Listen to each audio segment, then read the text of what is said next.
அருள் பெரிய கனவுகளுடன் இருந்த ஒரு இளைஞன். ஒரு பெரிய கார்ப்பரேட் வேலை, வெற்றிகரமான வாழ்க்கை, இப்படி தனக்கு வேண்டிய எல்லாவற்றையும் கற்பனை செய்து பார்ப்பான். ஆனால் ஒரு சின்ன பழக்கம் அவனை ஒவ்வொரு நாளும் தடுத்து நிறுத்தியது. இன்னும் ஒரு 5 நிமிஷம், நாளைக்கு ஆரம்பிக்கலாம். இது பாதிப்பில்லாதது போல சௌகரியமாக தோன்றியது. ஆனால் அவனுக்கே தெரியாமல் இந்த சின்ன பழக்கம் அவனது உண்மையான எதிரியை உருவாக்கிக் கொண்டிருந்தது. அந்த எதிரி வேறு யாரும் இல்லை, அது அவன்தான்.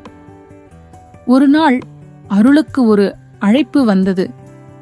அவன் கனவு கண்ட நிறுவனத்திலிருந்து ஒரு வேலைக்கான நேர்காணல். இதுதான் அவன் எதிர்பார்த்து காத்திருந்த திருப்புமுனை. உற்சாகத்தில் சீக்கிரம் எழுந்து நன்றாக தயாராக திட்டமிட்டான்.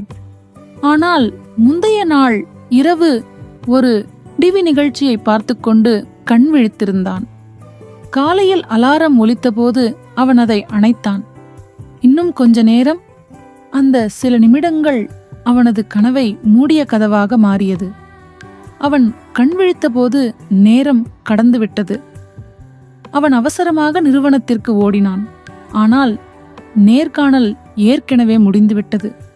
அங்கே அவனுக்கு முன்னால் அவனுக்கு தெரிந்த ஒருவன் நின்றிருந்தான். அவனை விட அனுபவம் குறைவானவன், திறமை குறைவானவன். ஆனாலும் அந்த நபர் சரியான நேரத்திற்கு ஒழுக்கத்துடன் தயாராக வந்திருந்தார். அந்த வேலையும் அவருக்கே கிடைத்தது. அருளின் இதயம் நொறுங்கியது. அவர்கள் என்னை விட சிறந்தவர்கள் என்பதல்ல, அவர்கள் தங்களை வென்றுவிட்டார்கள். ஆனால் நான் என்னையே தோற்கடித்து விட்டேன். அன்று மாலை அவன் ஒரு கண்ணாடியின் முன் நின்றான். தனது சொந்த பிரதிபலிப்பை பார்த்தான். சோர்வாக, ஏமாற்றத்துடன், ஆனால் உண்மையை உணர்ந்தவனாக. அந்த உண்மை அவனை தாக்கியது. வெற்றிக்கான முதல் படி உலகத்துடன் போராடுவது அல்ல, உன்னையே நீ வெல்வதுதான். அன்று முதல் அருள் ஒரு சத்தியம் செய்தான். ஒவ்வொரு காலையும் சரியான நேரத்திற்கு எழுவேன். ஒவ்வொரு நாளும் எவ்வளவு சிறியதாக இருந்தாலும் செயலில் இறங்குவேன்.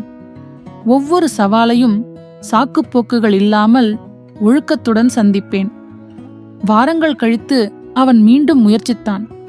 இந்த முறை அவன் முன்னதாகவே சென்றான், தயாராக, நம்பிக்கையுடன். நேர்காணல் மிகச் சிறப்பாக நடந்தது.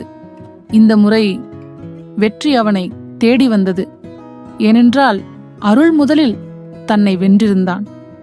வெற்றி என்பது திறமையிலோ, அதிர்ஷ்டத்திலோ அல்லது வாய்ப்பிலோ தொடங்குவதில்லை.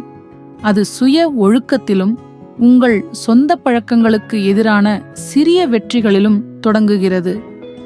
நினைவில் கொள்ளுங்கள், முதல் வெற்றி மற்றவர்களை வெல்வதில் இல்லை, முதல் வெற்றி உங்களை வெல்வதில்தான் இருக்கிறது.